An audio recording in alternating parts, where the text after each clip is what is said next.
नमस्कार, स्वागत है आप सभी का एसीएन न्यूज पर। मैं हूं शाहीन खान। नजर डालते खबरों पर। राष्ट्रपति द्रौपदी मुर्मू ने शनिवार सुबह छत्तीसगढ़ की राजधानी रायपुर में भगवान जगन्नाथ मंदिर में पूजा अर्चना की। राष्ट्रपति ने मंदिर में भगवान जगन्नाथ, बलभद्र जी और सुभद्रा जी की पूजा अर्चना की और देश के लोगों की खुशहाली, समृद्धि और प्रगति के लिए प्रार्थना की। मंदिर में राष्ट्रपति का स्वागत ओडिशा की परंपरा के अनुसार किया गया। उनके साथ राज्यपाल रमेन डेका, मुख्यमंत्री विष्णुदेव साय और अन्य जनप्रतिनिधि शामिल रहे। बता दें कि वर्ष 2000 में छत्तीसगढ़ राज्य के गठन के 3 साल बाद वर्ष 2003 में यहां पूरी ओडिशा के जगन्नाथ मंदिर की तरह भगवान जगन्नाथ मंदिर का निर्माण किया गया। मंदिर का मुख्य ढांचा ऊंचे चबूतरे पर बना है। मंदिर में ओडिशा से लाई गई नीम की लकड़ी से मूर्तियां स्थापित की गई है। राष्ट्रपति द्रौपदी मुर्मू शनिवार को आईआईटी भिलाई पहुंची, जहां राज्यपाल रमेन डेका और मुख्यमंत्री विष्णुदेव साय, विधायक सहित अन्य जनप्रतिनिधियों ने पुष्प भेंट कर उनका आत्मीय स्वागत किया। राष्ट्रपति द्रौपदी मुर्मू ने भिलाई आईआईटी के दीक्षांत समारोह में 8 टॉपर्स को गोल्ड मेडल से सम्मानित किया। इस दौरान राष्ट्रपति द्रौपदी मुर्मू ने कहा कि आईआईटी भिलाई आकर मुझे गर्व महसूस हो रहा है। इस दौरान राष्ट्रपति ने गोल्ड मेडलिस्टों को बधाइयां दी। वहीं 31 छात्रों को सीनेट पुरस्कार दिया गया। 2023 बैच में 13 PhD holder, 27 MTech, 13 BTech honours, 11 MSc और 123 बीटेक स्नातक शामिल रहे। इसके अलावा 2024 बैच में 8 PhD, 20 MSc, 12 BTech honours, 19 MTech और 150 बीटेक छात्रों को डिग्री दी गई।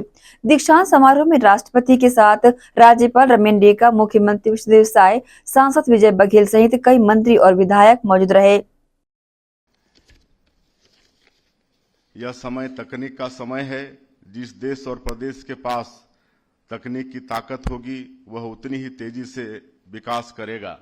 आज भारत दुनिया की तीसरी बड़ी अर्थव्यवस्था बनने की ओर अग्रसर है।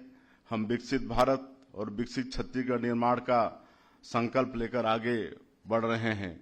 यह लक्ष्य तकनीक को हासिल किए बिना हासिल नहीं किए जा सकते। यह हमारा सौभाग्य है कि राज्य में आईआईटी भिलाई के साथ साथ ट्रिपल आईटी, एनआईटी जैसे उत्कृष्ट संस्थान मौजूद हैं। ये संस्थान तकनीक से लैस एक ऊर्जावान पीढ़ी का निर्माण कर रहे हैं, जो देश और राज्य के आर्थिक विकास में महत्वपूर्ण भूमिका निभाने वाली है। आज जो विद्यार्थी यहाँ डिग्रियां प्राप्त कर रहे हैं, उन्हें निश्चित रूप से इस बात पर भी गर्व होगा कि उन्होंने देश के सर्वश्रेष्ठ संस्थानों में एक आईआईटी भिलाई से शिक्षा प्राप्त की है। आईआईटी भिलाई हमारे राज्य में एक अत्याधुनिक आईटी पार्क की स्थापना के लिए हमारी सरकार के साथ मिलकर काम कर रहा है। यह इस राज्य का पहला आईटी पार्क होगा। इससे सूचना प्रौद्योगिकी के साथ साथ स्मार्ट मैन्युफैक्चरिंग, परिवहन, एग्रीटेक और हेल्थ टेक के क्षेत्र में भी युवाओं के लिए अवसर खुलेंगे। इसी तरह आईआईटी भिलाई हमारी सरकार के साथ मिलकर छत्तीसगढ़ में एक विद्या समीक्षा केंद्र स्थापित करने का काम कर रहा है। यह केंद्र छत्तीसगढ़ के स्कूलों के लिए एक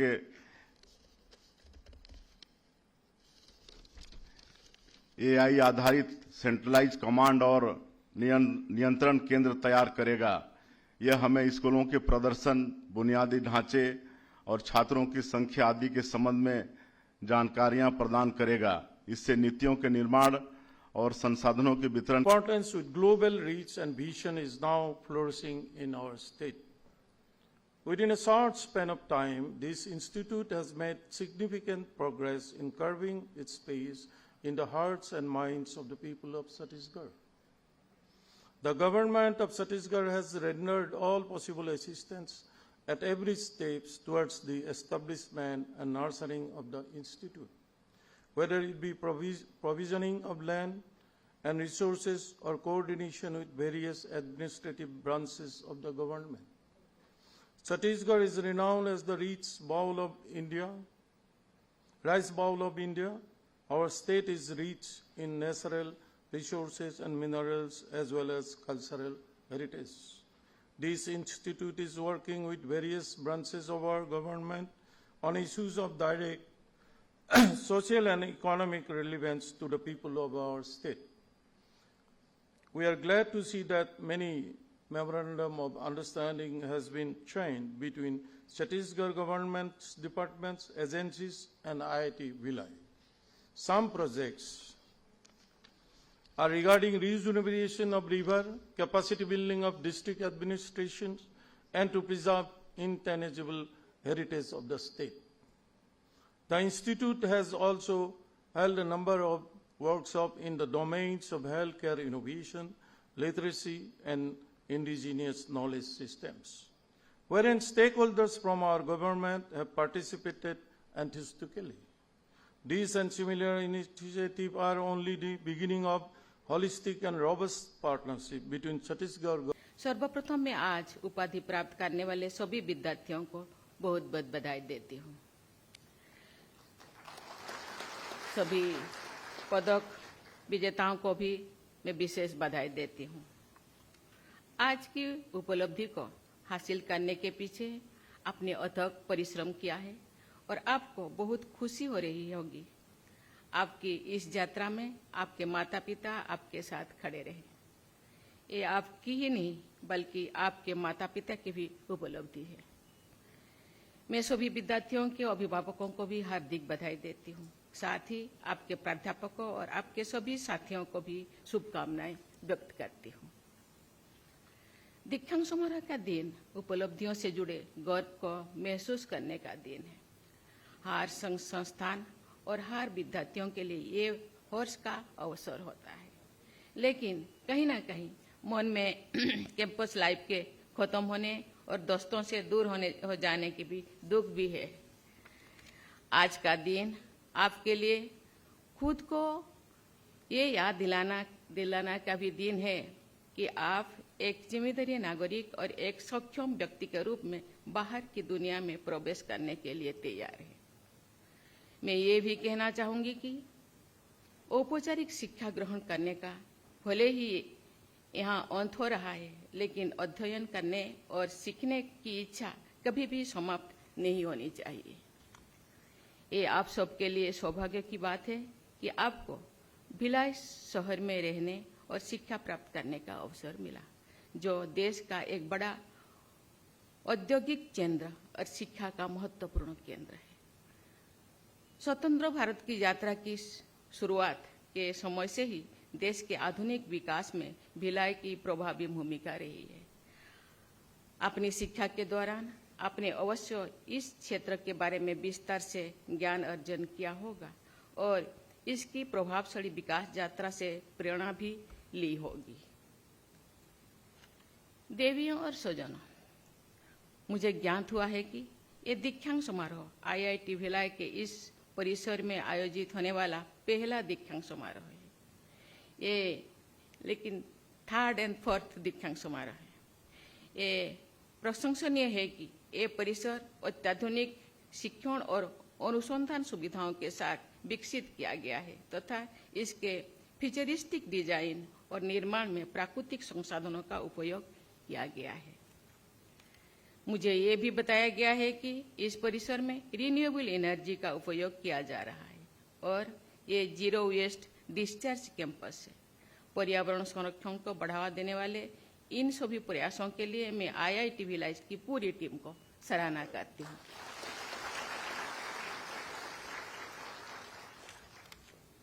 ये प्रसन्नता की बात है कि अपनी स्थापना के 8 वर्षों से ही आईआईटी भिलाई ने युवाओं की शिक्षा संबंधी आकांक्षाओं को पूरा करने की सफल प्रयास किए हैं। छत्तीसगढ़ की धरती आदिवासी संस्कृति और परंपराओं से समृद्ध है। जनजातीय समाज के लोग प्रकृति को करीब से समझते हैं और सदियों से पर्यावरण के साथ समन्वय बनाकर जीवन यापन करते हैं। आदिवासी भाई बहन प्राकृतिक जीवन शैली के माध्यम से संचित किए हुए ज्ञान का भंडार है। इसको समझकर और उनकी जीवन शैली में से सीखकर हम भारत के सतत विकास में महत्वपूर्ण योगदान दे सकते हैं। जिला अल्पसंख्यक सहकारी समिति में हुई आयोजित आम सभा में अंशधारियों को लाभांश वितरण किया गया, जिसमें लगभग 500 खाता धारकों में लगभग 1 लाख रुपए वितरित किए गए। दुर्ग के पुराना बस स्टैंड में स्थित जिला अल्पसंख्यक बचत सहकारी साख समिति के वार्षिक आम सभा में हुए आयोजित कार्यक्रम के बाद बैंक से जुड़े अंशधारियों को शुक्रवार को लाभांश वितरण किया गया, जिसमें लगभग 500 से अधिक अंशधारकों में करीब 1 लाख रुपए का वितरण किया जाएगा। ठीक है। सब एक साथ ग्रुप फोटो हो गया ना, नहीं तो बाहर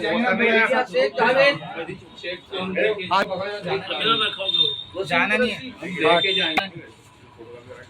बता दें, जिला अल्पसंख्यक बचत सहकारी साख समिति दुर्ग की 24वीं वार्षिक इस आम सभा में वार्षिक प्रतिवेदन, आय व्यय, आकेचित वित्तीय पत्रक, लेखा पत्रक, शुद्ध लाभ का विभाजन, अनुमानित बजट सहित अन्य विषयों को लेकर आम सभा बुलाई गई थी, जिसमें इस वर्ष बैंक द्वारा 5% लाभांश दिए जाने की घोषणा की गई थी। बैंक के अध्यक्ष रऊफ कुरैशी, बैंक मैनेजर शिवास जी सहित फाउंडर मेंबर हनीफ भिंडसरा, शमसुद्दीन धर्रानी, नदीम आजमी, बहादुर अली धर्रानी की मौजूदगी में अंशधारियों को लाभांश का 5% की राशि चेक के माध्यम से वितरित की गई। खातेदार और अंशधारक यहां पर उपस्थित रहे। इस संबंध में बैंक के अध्यक्ष रऊफ कुरैशी और शमसुद्दीन धर्रानी ने जानकारी दी।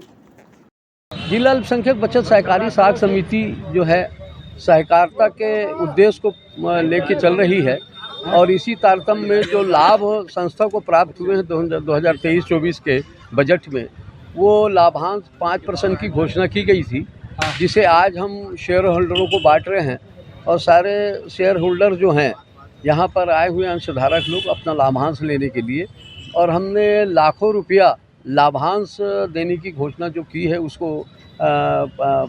परिणित कर रहे हैं। और उस परिपालन में हमारे जो सदस्य हैं वो बाकायदा शेयर खरीदते हैं और शेयर पे हम हर साल लाभांश देते हैं। बचत साख सहकारी समिति से फ़ायदा ये होता है कि जिन्होंने अंश शेयर खरीदा है उसमें 5% लाभांश जो मिलता है, जो उनके सेविंग खाते में जमा होता है, और एक तरीके से उनकी ये बचत भी हो जाती है, क्योंकि शेयर अधिकांश संस्थाएं लाभांश देने की स्थिति में नहीं होती है, लेकिन अल्पसंख्यक बचत साख सहकारी संस्था की ये खासियत है कि लगातार वो अंश डिविडेंड जो है वो देते हुए आ रही है, और ये इस विश्वसनीयता को साबित करता है कि अल्पसंख्यक बचत साख सहकारी समिति निरंतर प्रगति की ओर है और यहाँ खातेदारों का विश्वास बढ़ा है और हमसे लोग जुड़ रहे हैं और शेयर खरीदने पे ज़्यादा जोर दे रहे हैं। एसीएन न्यूज़ के लिए दुर्ग से नसीम फारूक। छोटे से ब्रेक के लिए जल्द हाजिर होते हैं। आप सब बने रहिए एसीएन न्यूज़ के साथ। रवि साड़ी एम्पोरियम, जी हाँ, जयपुर की रवि साड़ी एम्पोरियम की साड़ियों की विशाल रेंज और अनेकों वैरायटियां अब दुर्ग शहर में भी उपलब्ध। जयपुर की साड़ियों में chiffon, organza, silk, Kota cotton, Chanderi और जॉर्जेट।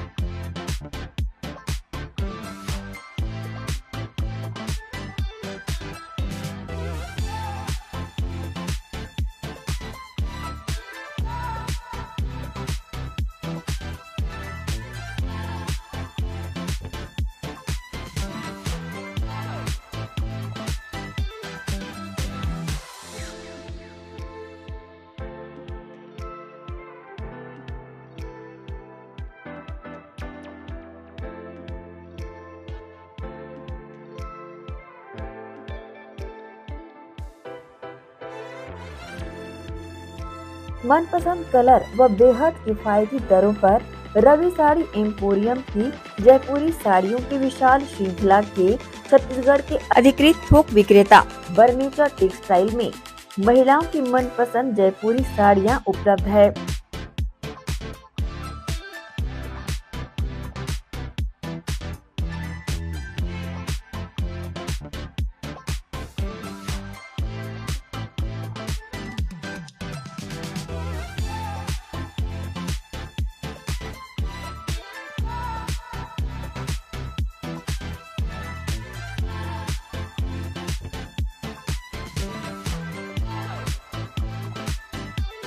बता दें, केवल व्यापारी व दुकानदार बंधु ही संपर्क करें।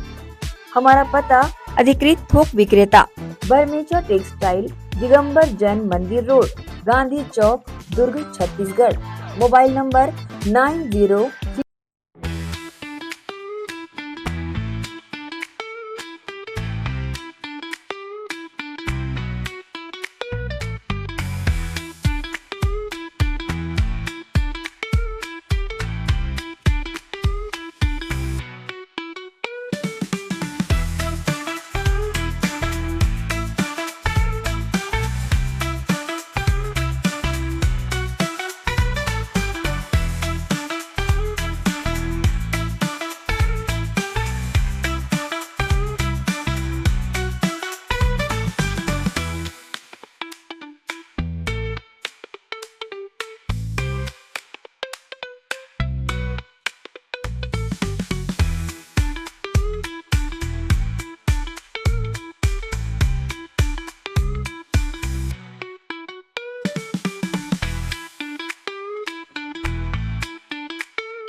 पनेसर कंबाइन हार्वेस्टर, टेक्नोलॉजी में है दम, खुशहाली रहे हर कदम।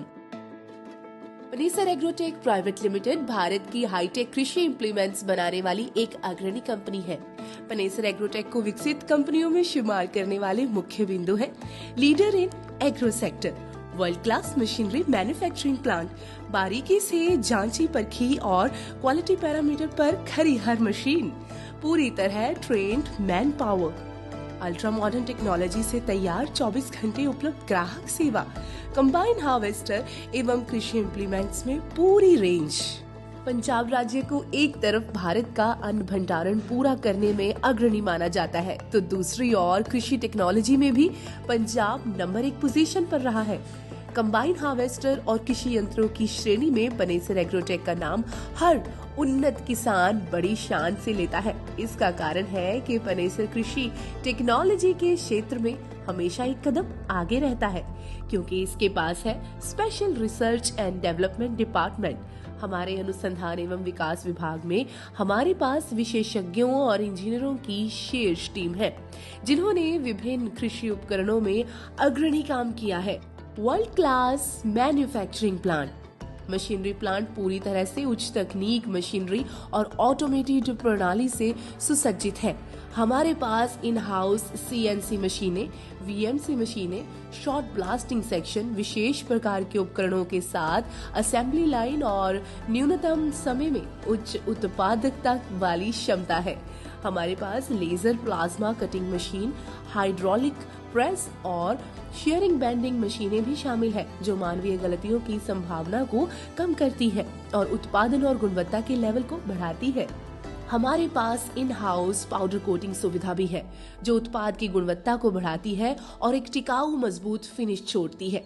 हमारी पाउडर कोटिंग लचीलेपन के साथ साथ इंसुलेशन गुण प्रदान करते हुए धूल, नमी और गर्मी से बेहतर सुरक्षा प्रदान करना सुनिश्चित करती है। आइए अब पनेसर कंबाइन की विशेषताओं के बारे में जानते हैं।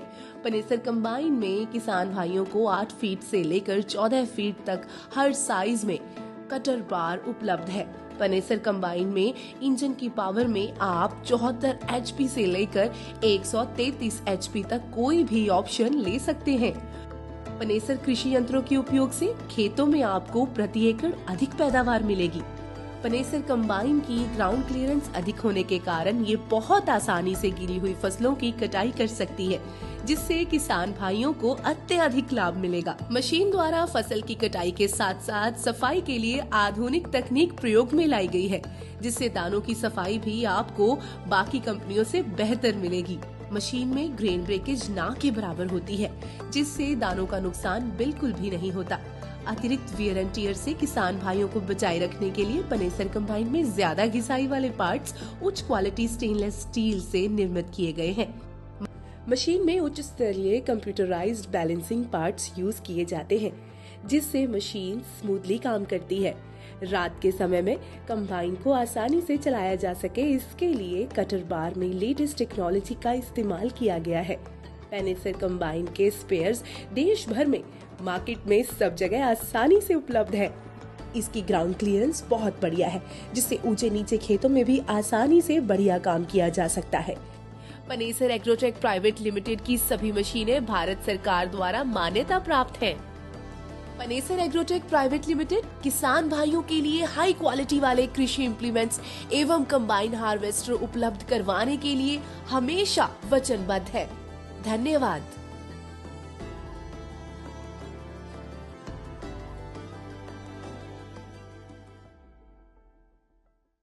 ब्रेक के बाद आपका स्वागत है।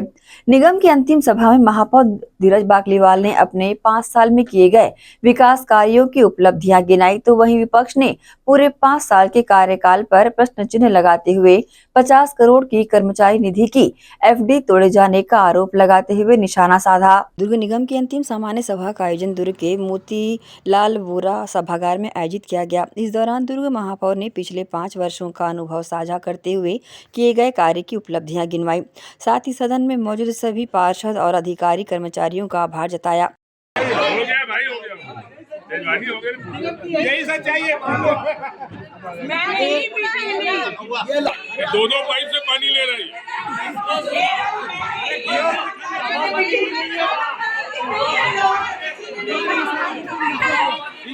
भाभी भाभी आपका कंट्रीब्यूशन को भी लेके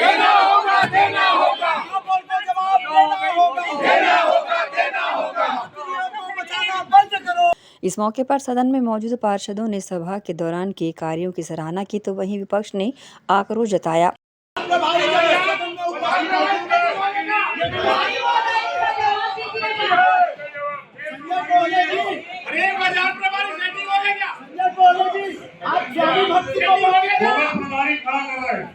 अरे आप तो कोई मत दिलवानी।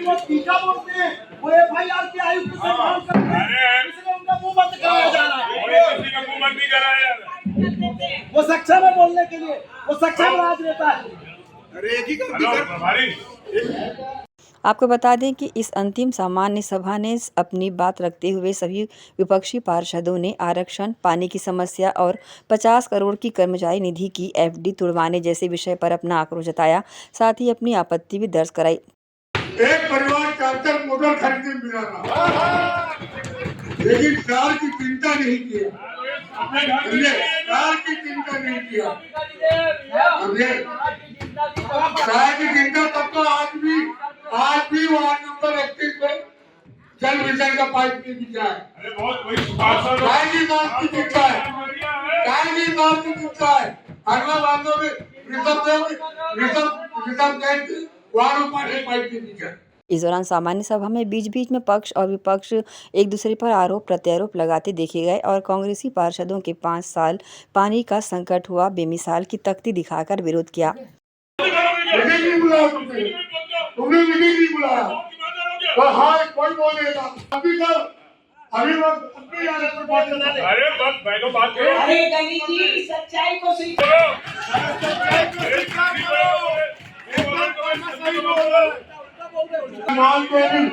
अरे मैं मान गई बोल रही, आप भी तो बोल रहे थे, आपको बोल रहा मैंने नहीं बुलाया आपको मीटिंग में। हाँ किसी को नहीं बुलाया मीटिंग में, मेरा अधिकार है। क्या अधिकार है? मेरा अधिकार है, बुलाओ नहीं। निकालो इस दौरान सामान्य सभा के पहले ब्रेक तक गहमा गहमी का माहौल निर्मित रहा, जिसके बाद सभापति राजेश यादव ने भोजन की घोषणा करते हुए सभा को 3 बजे तक के लिए स्थगित किया। इस दौरान नगर निगम में पहुंचे दुर्ग शहर विधायक गजेंद्र यादव ने अपनी प्रतिक्रिया दी, साथ ही पार्षदों ने प्रतिक्रिया दी। सबके माध्यम से दुर्ग शहर की जनता को दीपावली की मैं बहुत बहुत बधाई देता हूँ, शुभकामना देता हूँ। दीपों का पर्व है, उत्साह का त्योहार है, जीवन के सारे अंधकार दूर हो जाए मैं प्रार्थना करता हूँ और सारे हमारे भाइयों से मैं एक ही आग्रह करता हूँ कि हम जो भी खरीदी करें जरूरतमंदों के लिए खरीदी करें। चाइनीज लाइट आ गए, चाइनीज दीपक आ गए, चाइनीज सब चीजें हैं, हम ऐसे चीजों का उपयोग करें जो हमारे देश में बने। क्योंकि दीपावली मिट्टी से जुड़ा हुआ गोवर्धन पूजा हम करते हैं, दीपा उत्सव करते हैं। सुरुत्ती हम लोग बोलते थे पुराने जमाने में गाँव में, दिवाली पूजन को, लक्ष्मी पूजन को। लक्ष्मी पूजन में मिट्टी का ही लक्ष्मी माता और उसके ऊपर दीपक जलाया जाता था। गोवर्धन पूजा माटी से, गौवन से जुड़ा हुआ यह त्योहार है, जिसमें हम सब गोवर्धन बनाकर उसकी पूजा करते थे। धान की बाली पूजा हम सब करते हैं। और भाई दूज का त्योहार भाई और बहन का ये है, यादव समाज के लोग मुस्लिम मातर मनाते हैं। सारे चीज मैं कहना चाहूंगा, धनतेरस में 13 दीपक जलाते हैं मिट्टी के, नरक चौदस में हम 14 दीपक जलाते हैं आटा के। ये सारे चीज हमको संदेश देते हैं, हमारे पूर्वज संदेश देते हैं कि आप मिट्टी से जुड़े। और आप सबसे मैं आग्रह करता हूँ कि माटी से जुड़े और स्थानीय कारीगर जो है उसको आप खरीदे। ये हम सब के लिए बहुत सौभाग्य और गौरव का विषय है। पहला ये है कि हमारे दुर्ग जिले में IIT भिलाई है और उसके पहले और दूसरे दीक्षांत जो एक साथ हो रहे हैं, उसमें देश की गौरव हमारी प्रथम नागरिक और राष्ट्रपति महामहिम द्रौपदी मुर्मू जी आ रही है। ये सबके लिए सम्मान और गौरव की बात है। छत्तीसगढ़ के लिए विशेष गौरव की बात है कि पहला ये आयोजन माननीय राष्ट्रपति महोदय। अब नगर निगम क्या कर रही है इसके अंदरूनी मेरी कोई जानकारी नहीं है। अब अभी आपके माध्यम से जो आप बोल रहे हैं उसमें मैं कहना चाहता हूँ कि जो संचित निधि होती है किसी भी निकाय के लिए हो, चाहे नगर पालिका हो, नगर पंचायत हो या स्टेट गवर्नमेंट का भी जो बॉन्ड होता है, वो एक सुरक्षा निधि होती है। वो बहुत इमरजेंसी के लिए उस पैसे को संचित करके रखा जाता है। और अगर टूटा है तो कोई बड़ा कारण होगा जिसके लिए वो तोड़े, चूंकि बीच में कोरोना काल भी आया था। तो कारण क्या है उसमें पहले पूछ के मैं इसमें कुछ कह पाऊंगा। सफल तो हमको कुछ दिखता नहीं है। इन लोगों ने पूरे 5 साल में, पिछले गवर्नमेंट और जो स्थानीय सरकार है कांग्रेस की, इसने पूरे 5 साल में एक ठगड़ा बांध बनाया। वो ठगड़ा बांध 18 करोड़ रुपए लगा है, ऐसा इन समाचार पत्रों में मैंने पढ़ा। और मैं देखता हूँ कि 18 करोड़ की लागत में आज पानी वहाँ रहता नहीं है।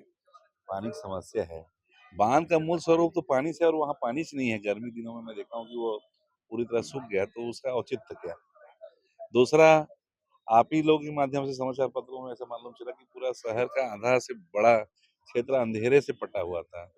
मुझे पहली बार, मैं शायद कोई ऐसा विधायक होऊंगा जो स्ट्रीट लाइट के लिए मुझे पैसा देना पड़ा 40 लाख इस नगर निगम को। पिछले 5 साल से 2016 में जो इनके ही कांग्रेस के कुछ पार्षदों ने समाचार पत्रों में स्टेटमेंट जारी किया था कि 2016 में जब चंद्रिका चंदाकर जी महापौर थी तो उन्होंने 18,000 स्ट्रीट लाइट लिया था, और 5 साल गुजरने के बाद कहीं भी एक स्ट्रीट लाइट नहीं लगाया गया। ये विफलता है। आज समाचार पत्रों में हमारे पास कर्मचारी बार-बार पेमेंट के लिए आते हैं। बहुत से जो रिटायरमेंट कर्मचारी हैं जो यहाँ जीवन अपना दिए, उनका जो राशि जो मिलता है रिटायरमेंट का, वो राशि आज भी 47 कर्मचारी ऐसे हैं जो रिटायर हुए हैं, उनको वो राशि नहीं मिली है। बहुत बड़ी संख्या में आज भी जो किसी का निधन हो गया, अनुकंपा नियुक्ति है, वो पेंडिंग है। कुल मिला के जो नगर सरकार, कांग्रेस की जो नगर सरकार पूरी तरह से पहले है, जनता जिस उम्मीद के साथ इनको बैठाई, उम्मीद में कहीं कोई प्रकार का खरा नहीं उतर पाया। पिछले सरकार में अभी कभी कोई बात नहीं है, अभी लगातार इसी सरकार में क्यों दिक्कत आ रही है, ये भी एक चिंता का विषय है। सरकार लगातार, राज्य सरकार और केंद्र सरकार कचरा निष्पादन के लिए पैसा भी दी है और दे रही है, लेकिन कहीं न कहीं इनकी अदूरदर्शिता का परिणाम है, जिसका खामियाजा सर को भुगतना पड़ रहा है। 100 दुकानों में 100 दुकानें बिकनी बाकी है, जिसमें से केवल 28 दुकानें आरक्षित है। बाकी 68 दुकानों का आप क्यों नहीं बेच पाए? जनरल वर्ग के लोग खरीदने क्यों नहीं आए? तो ये सरकार आरक्षण विरोधी रही। केवल 28 दुकानों में आरक्षण है, जिसे समाप्त करना चाहता है। इससे कांग्रेस का आरक्षण विरोधी चेहरा उजागर हुआ है। यदि आरक्षण से प्रभावित होते तो 100 दुकानें नहीं बिकती, केवल 28 दुकानें। आप अपने कृत्यों को झांक के नहीं देखना चाहते माननी, आपने अपने गिरेबान में नहीं देखना चाहा कि आपके भ्रष्टाचार के कारण उस कॉम्प्लेक्स की लागत बढ़ गई, आपके भाई भतीजावाद के कारण आप दूसरों को दुकानें नहीं देना चाहते।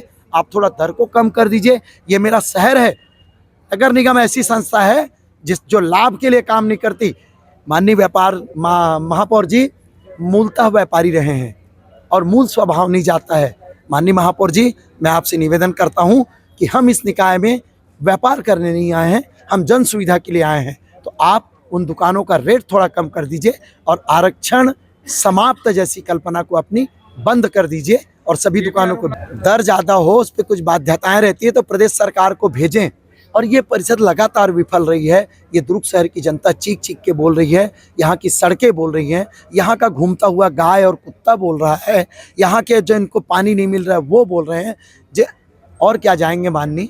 अभी आप लोगों में से कुछ लोग सुबेरे उठते होंगे, 5 बजे उठ के देखो भैया आधा अंधियार रहे तब लाइट है बंद हो जाते।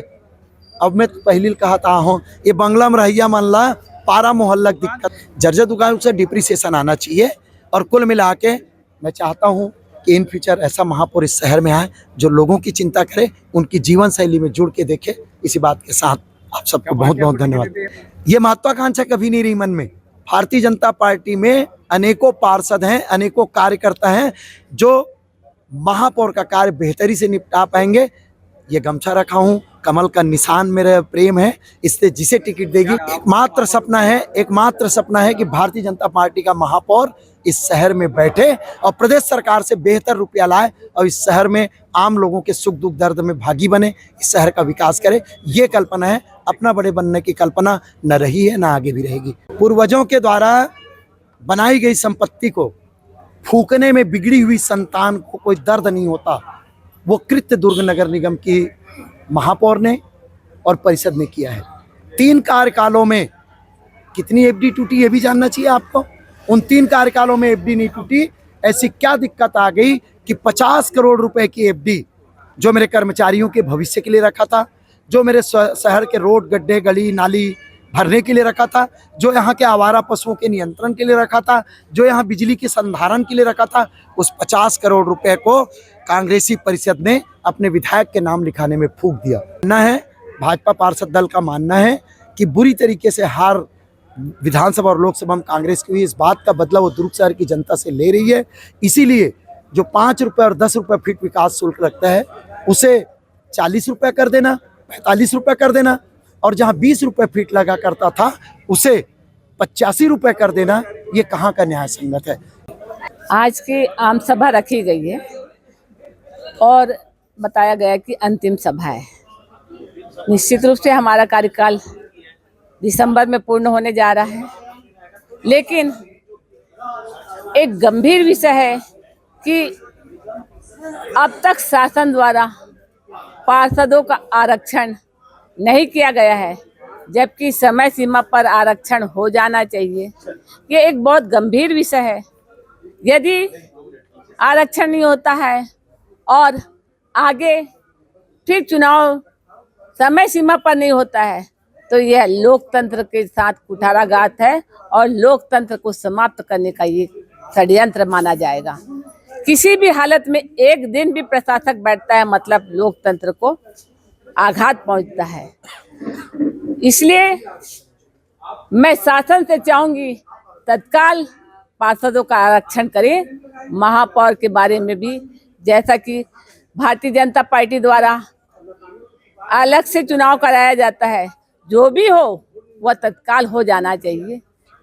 और साथ ही जो आज सामान्य सभा रखी गई है उसमें हमें पार्टी से ऊपर उठकर जनता के लिए सोचना चाहिए।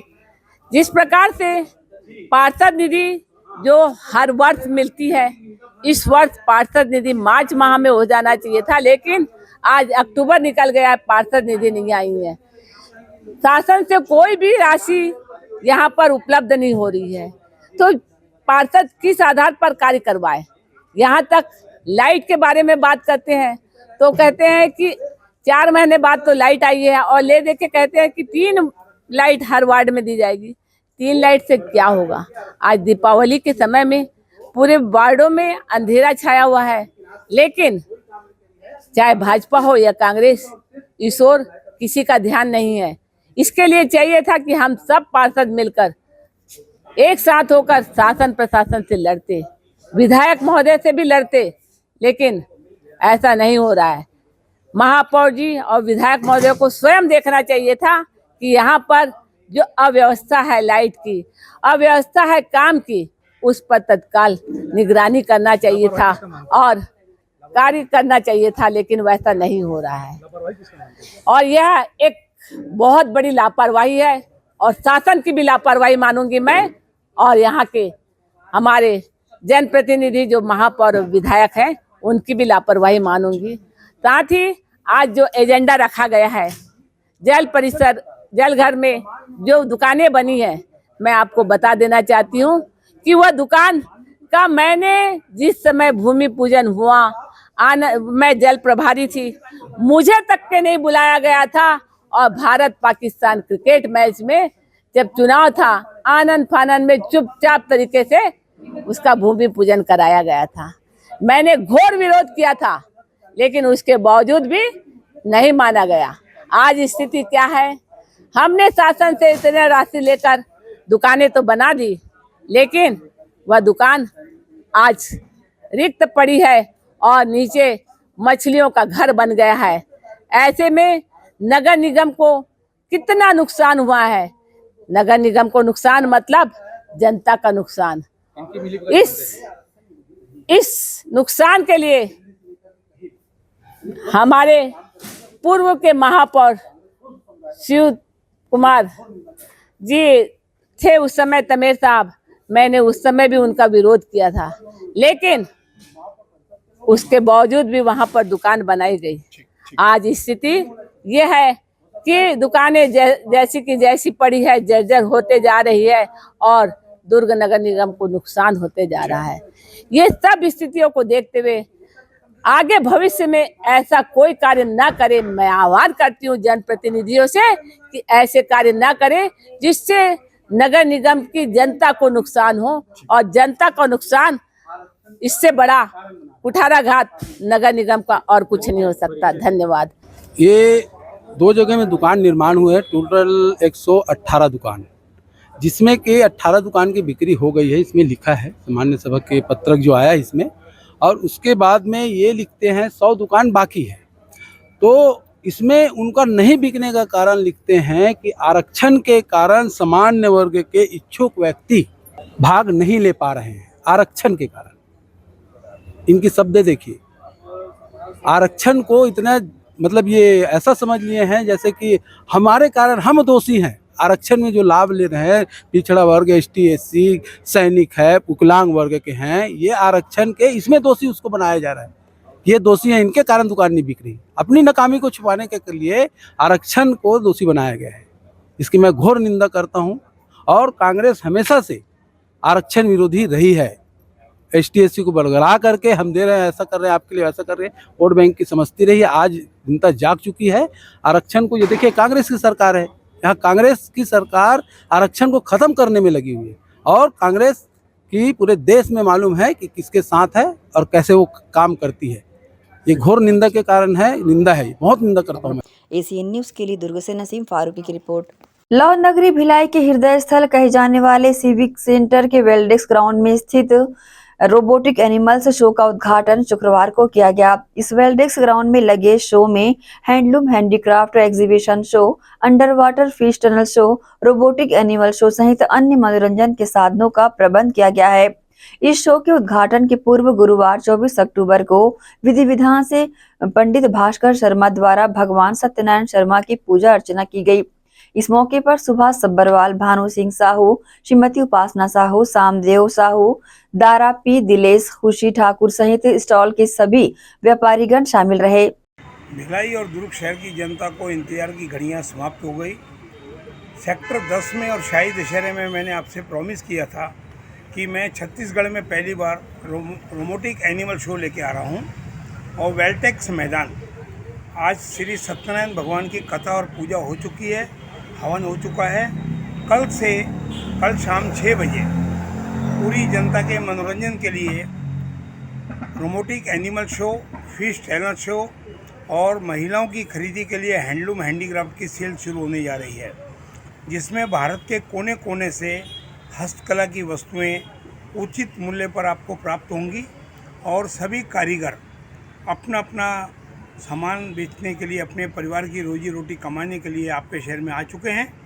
कृपया जनता से निवेदन है कि दिवाली की छुट्टियों में वेल्टेक्स मैदान में आना ना भूलें, अपनी शामें सुहानी बनाएं। पहली बार वेल्टेक्स मैदान में 3-3, 4-4 शो एक साथ लगने जा रहे हैं। पहला handloom handicraft consumer sale exhibition, फिर रोबोटिक एनिमल जिसमें बच्चे, बड़े, फैमिली, परिवार सभी लोग आकर एंजॉय करेंगे, फिश टनल शो, और उसके बाद अप्पू घर में बच्चों के, नन्हे मुन्ने बच्चों के मनोरंजन के लिए वाटर बोट, बच्चों के लिए कूदने वाले बाउंसर झूले, ड्रैगन ट्रेन और अब फ्रिस्बी, मिनी सलम्बो मनोरंजन के साधन। और दिवाली की छुट्टियों में पहली बार फूड फेस्टिवल का आयोजन होने जा रहा है, जिसमें खान पान के भारत के कोने कोने से अच्छे अच्छे कारीगर, आगरा से आलू टिकिया, इलाहाबाद की भेल, बनारस, कलकत्ता, सभी लोग यहाँ पर अपने अपने सामान का बेचने के लिए आए हैं। स्वादिष्ट खान पान की व्यवस्था रखी गई है और ख़रीदी के लिए एक से एक बढ़कर वस्तुएं आपको यहाँ प्राप्त होंगी। और ये सेल रोज़ाना सुबह 11 बजे से शुरू हो जाएगी और शाम को, रात को 10 बजे तक चलेगी। कितने से कब इसमें से कब कोई तक भी का है? प्रवेश टिकट नहीं है, कोई भी पार्किंग का पैसा आपको नहीं देना है, पार्किंग फ्री रखी है और एंट्री फ्री है। आपको इसमें किसी प्रकार का हैंडलूम में पैसा नहीं लगेगा। एनिमल का शो और फिश टनल शो में 100 रुपये टिकट रखी गई है। कृपया एक बार अवश्य पधारें और पूरे मनोरंजन का लाभ लें। दिवाली की छुट्टियां इस बार वेल्टेक्स मैदान में बिताएं और 20 नवंबर तक तो फाइनल डेट है इसकी। उसके बाद जनता का प्रतिशत कैसा मिलता है, उसके बाद में हमारी आगे इसको 15-20 दिन 20 दिन बढ़ाने का इरादा है। 5 दिसंबर तक ये प्रोग्राम 100% शुरू रहेगी। दर्शकों से एक ही निवेदन है कि शांतिपूर्वक आएँ और सब लोग एंजॉय करें। फ्री पार्किंग, फ्री एंट्री की व्यवस्था है और उचित मूल्य पर सामान मिल रहे हैं। टेराकोटा, कश्मीर, त्रिपुरा, कलकत्ता, बनारसी साड़ी, भागलपुरी कपड़े, सभी चीज़ें आप घर के ज़रूरी सामान सभी यहाँ मिलेंगे। घर संसार 6 रुपये की प्लास्टिक सेल है, लाख बैंगल्स हैं और जयपुर के, राजस्थान के हैंडीक्राफ्ट के आइटम हैं।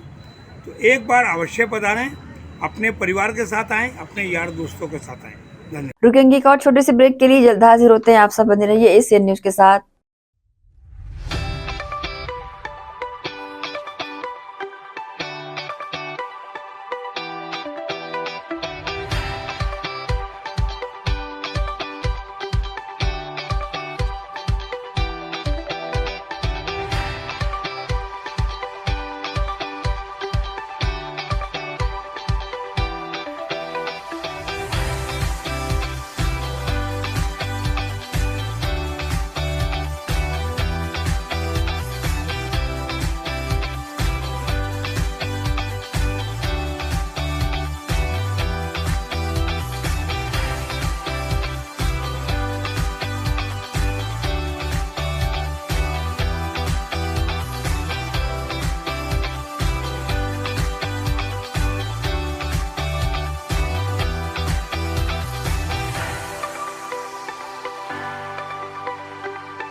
श्री शंकराचार्य प्रोफेशनल यूनिवर्सिटी जुनवानी, जी हाँ, सत्र 2024-25 के लिए प्रवेश प्रक्रिया प्रारंभ है। डिप्लोमा इन फार्मेसी एवं बैचलर ऑफ फार्मेसी के लिए प्रवेश प्रारंभ है। बिना PPHD दिए सीधा प्रवेश। इतना ही नहीं, 10वीं और 12वीं में गणित और विज्ञान के छात्रों के लिए सुनहरा अवसर है। सीमित समय, सीमित सीटें। अगर है सपनों को पूरा करना तो भरना होगा ऊंची उड़ान। जल्दी करें, प्रवेश प्रारंभ है। प्रेजेंटली शंकराचार्य ग्रुप के अंदर 4 फार्मेसी कॉलेजेस हैं।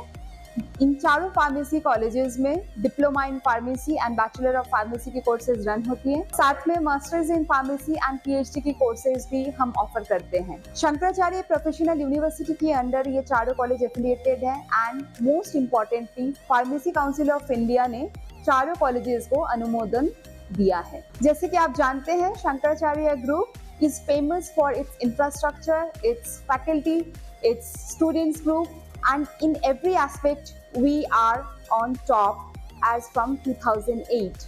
So in this year also, अगर आप चाहते हैं कि आप 12th के बाद साइंस में आपके भविष्य बनाना चाहते हैं तो शंकराचार्य प्रोफेशनल यूनिवर्सिटी में एक बार जरूर आए। फार्मेसी कोर्स में अभी डायरेक्ट एडमिशन 12th की % बेसिस पे दिया जा रहा है, तो जल्द से जल्द संपर्क करें। तो एडमिशन हेतु जल्दी करें। Shri Shankaracharya professional university Junwani, Bhilai, Chhattisgarh.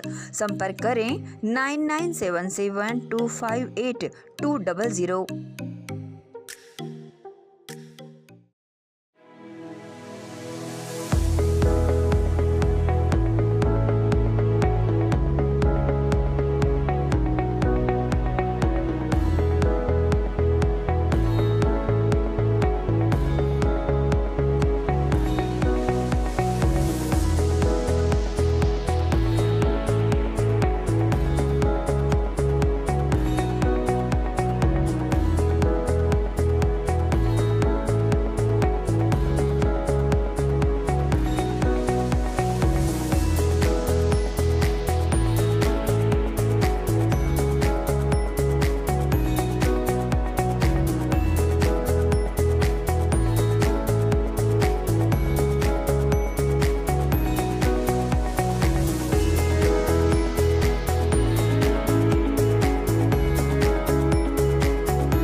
Break के बाद एक बार फिर से आप सभी का स्वागत है।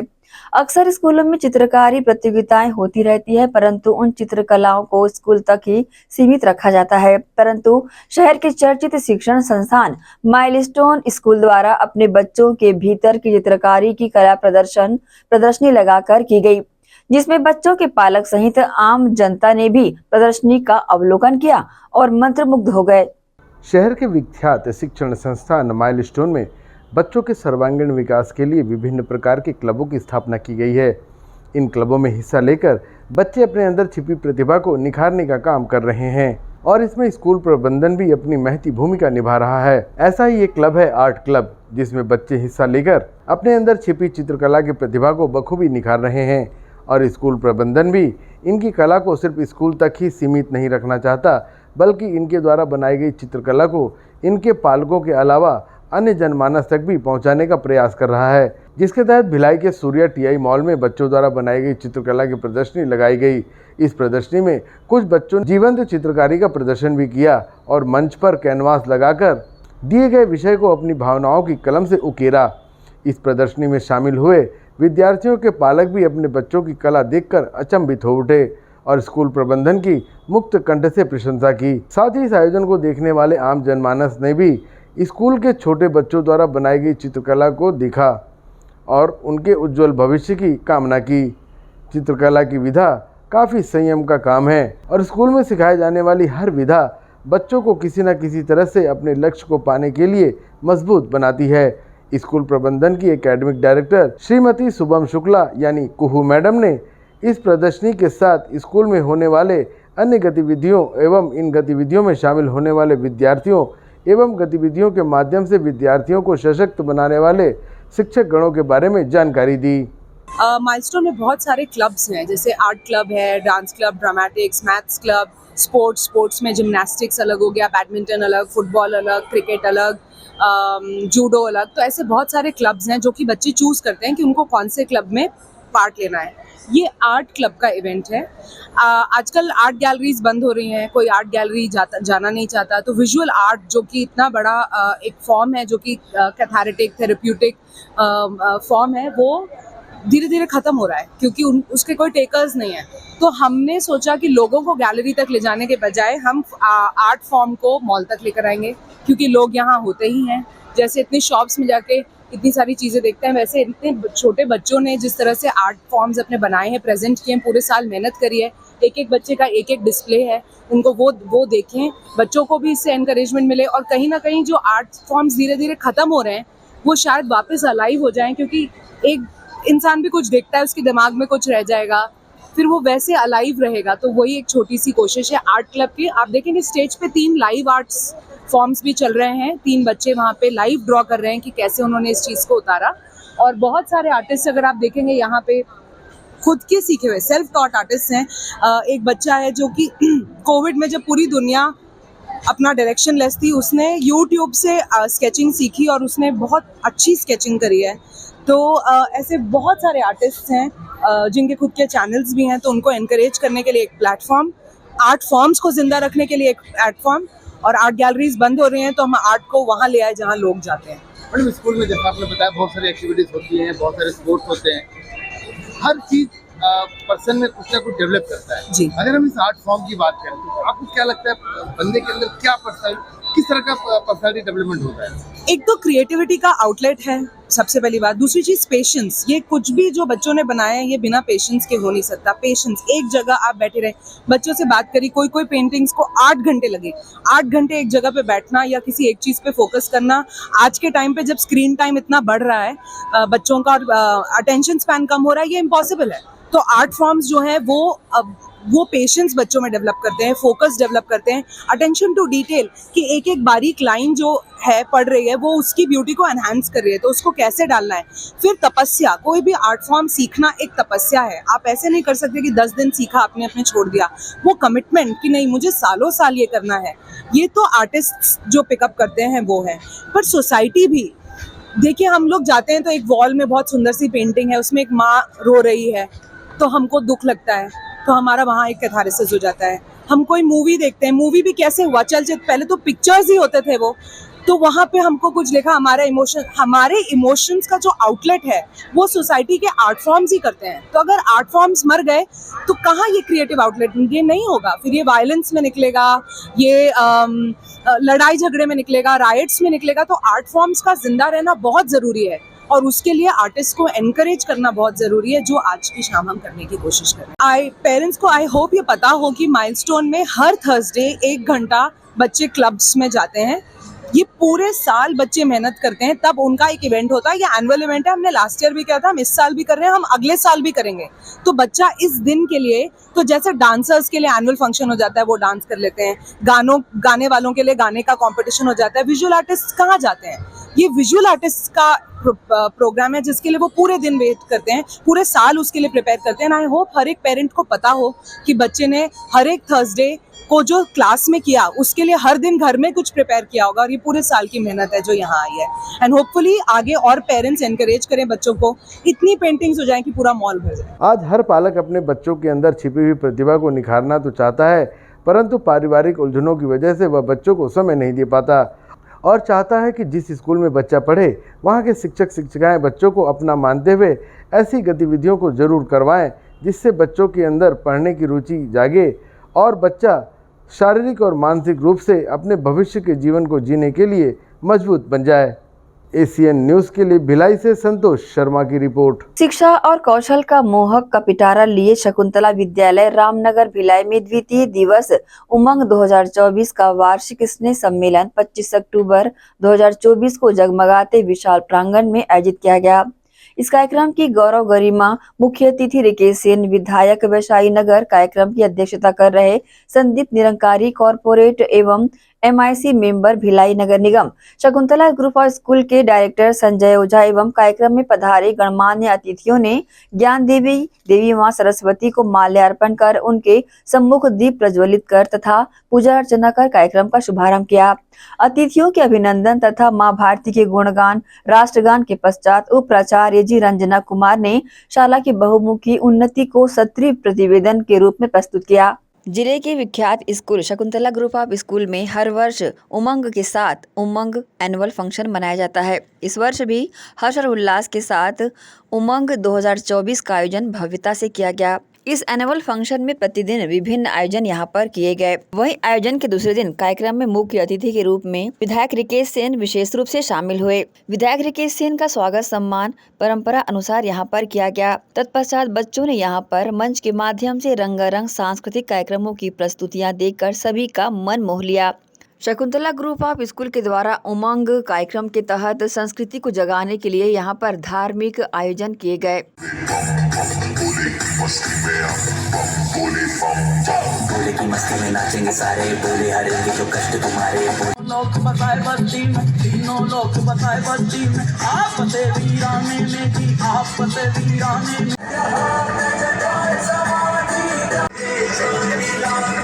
वहीं इस वर्ष उत्कृष्ट प्रदर्शन करने वाले विद्यार्थियों को नगद राशि देकर पुरस्कृत भी किया गया।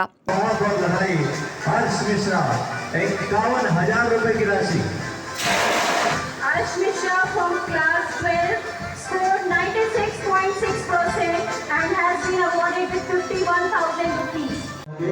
बहुत बहुत बधाई। काव्य आपके मम्मी पापा भी साथ में हैं, उनको भी बहुत बहुत बधाई। और इसके बाद Congratulations काव्य शर्मा के बाद it's really proud. तत्पश्चात मंच के माध्यम से मुख्य अतिथि रिकेश सेन का स्वागत सम्मान भी प्रतीक चिन्ह भेंट कर किया गया। इस दौरान विधायक रिकेश सेन बच्चों का हौसला बढ़ाते नजर आए।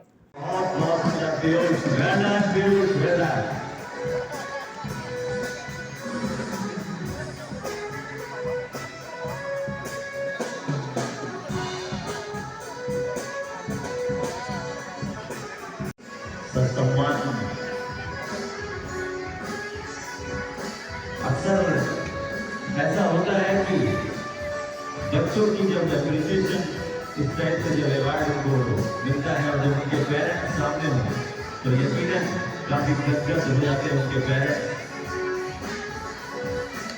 शाला की प्रशंसा करते हुए विधायक रिकेश सेन ने प्रतिक्रिया दी, तो वहीं संजय ओझा सर ने भी इस तरह की जानकारी दी। इंतजार शकुंतला विद्यालय का हम सबको बड़ी बेसब्री से रहता है।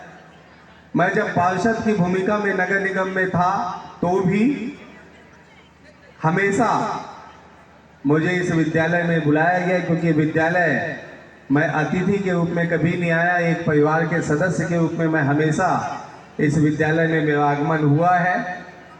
और निश्चित रूप से शकुंतला विद्यालय वो बच्चों के भविष्य की वो फैक्ट्री है जिससे बच्चे जो है अच्छी शिक्षा प्राप्त करके, अभी हमने देखा मंच पे बहुत ही प्रतिभावान छात्र छात्राओं को सम्मानित किया गया। बच्चे यहाँ से 12th पढ़ के निकलते हैं, उसके बाद अलग अलग क्षेत्रों में वो सिर्फ विद्यालय का ही नहीं, शहर का ही नहीं, प्रदेश का ही नहीं, बल्कि पूरे देश का वो नाम रोशन करते हैं। और उन प्रतिभावान छात्रों की वजह से हम सब लोग गौरवान्वित भी महसूस करते हैं। शकुंतला विद्यालय के आज के कार्यक्रम में यहाँ पे बच्चे अपनी प्रस्तुति दे रहे थे। इस प्रस्तुति से ये समझ अवश्य आता है हम सबको कि इस विद्यालय में शिक्षा के साथ साथ अपनी भारतीय संस्कृति, अपने संस्कार, कला के क्षेत्र में कैसे आगे बढ़ना है, और साथ में कई स्पोर्ट्स के हमारे बच्चे जिन्होंने नेशनल लेवल पे इस स्कूल का नाम रोशन किया है, इस शहर का नाम रोशन किया, ऐसे बच्चों को भी सम्मानित किया गया।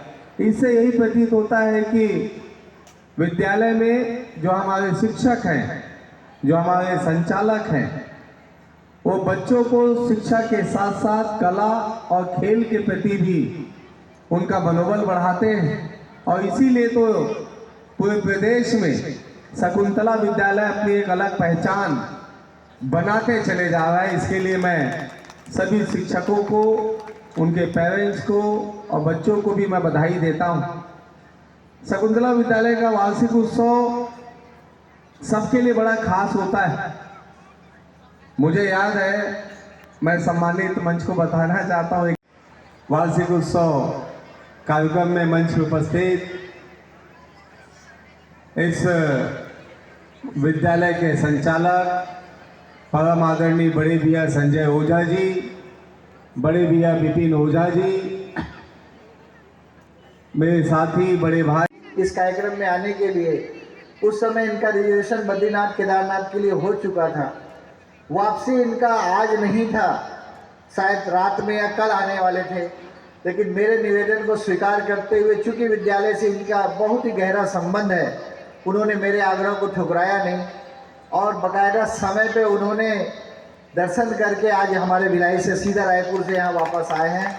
मैं उन्हें बधाई देता हूँ। रिकेश भाई, आपने हमें ये सौभाग्य दिया और आपने हमारे मान को बनाए रखा। इसलिए मैं आप सबको यह कहना चाहूँगा, आए हुए समस्त पालक, आप अपने बच्चों के परफॉर्मेंस को देखने के लिए आए हुए हैं और निश्चित मान के चलिए कि आपने जिस विश्वास से इस विद्यालय में अपने बच्चों का प्रवेश कराया था, उस विश्वास को इस विद्यालय ने टूटने नहीं दिया है। जब विद्यालय के इस मंच पर आपके बच्चों को पुरस्कृत होते हुए आप देखेंगे तो मान के चलिए कि आपको जरूर यह गर्व होगा कि मैंने सही चुनाव किया था। इन्हीं आशाओं के साथ मैं बहुत कम शब्दों में आप सबको बधाई। बहरहाल हर वर्ष की तरह इस वर्ष भी उमंग के साथ उमंग एनुअल फंक्शन का आयोजन किया गया। इस दौरान शिक्षक और शिक्षिकाओं के साथ बड़ी संख्या में पालकगण यहां पर शामिल रहे। एसीएन न्यूज के लिए शाहीन खान की रिपोर्ट। 25 अक्टूबर कार्तिक मास के शुक्ल पक्ष की नवमी तिथि पूरे नक्षत्र और शुभ योग का संयोग बहुत ही शुभ मुहूर्त माना जाता है। ऐसे शुभ अवसर पर बासी बालाघाट निवासी राजकिरण रिनायत ने अपने अनुज गांधी रिनायत को पनेसर जी 60 मिनी कंबाइन हार्वेस्टिंग मशीन लेकर दिवाली का कीमती तोहफा दिया। कार्तिक माह का शुक्ल पक्ष शुभ कार्य करने के लिए बेहद अहम माना जाता है। गौरतलब है कि 25 अक्टूबर 2024 कार्तिक माह के शुक्ल पक्ष की नवमी तिथि पुष्य नक्षत्र और शुभ योग का संयोग बहुत ही शुभ मुहूर्त माना जाता है। ऐसे शुभ अवसर पर बासी बालाघाट निवासी राज किरण रिनायत ने अपने अनुज गांधी रिनायत को Panesar G60 mini combine harvesting machine लेकर दिवाली का उपहार दिया। पानेसर एग्रो एक ऐसी कंपनी है जो नित नए प्रयोग कर जोखिम उठाकर कृषकों के लिए एक से बढ़कर एक यंत्र उपयंत्र बनाने के लिए बाध्य रही है। इनके उपयंत्र एवं छोटे यंत्र किसानों के लिए बहुत ही लाभकारी साबित भी हो रहे हैं। अरे कैसा बलरानी थोड़ा अच्छे से करना पूजा पाठ है।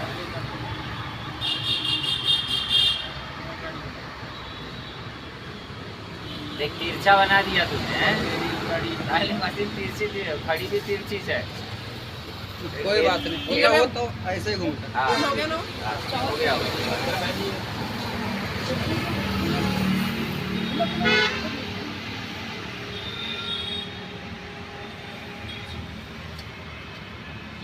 इसी दौरान मशीन की खरीदारी करते हुए राजकिरण रिनायत, गांधी रिनायत, मनीष परिहार, पंकज ठाकरे गौरवान्वित हुए। इसके साथ ही कमला मोटर्स से सह संचालक CMA पद्मेश जैन बरमेचा, मैनेजर खेमचंद गुप्ता, कनिष्ठ अभियंता किशोर निषाद और आगंतुक नंदिता सामंत इस दौरान विशेष रूप से शामिल रहे। निश्चित ही ये उपयंत्र उनके लिए लाभकारी साबित होगा। ACN न्यूज के लिए शाहीन खान की रिपोर्ट।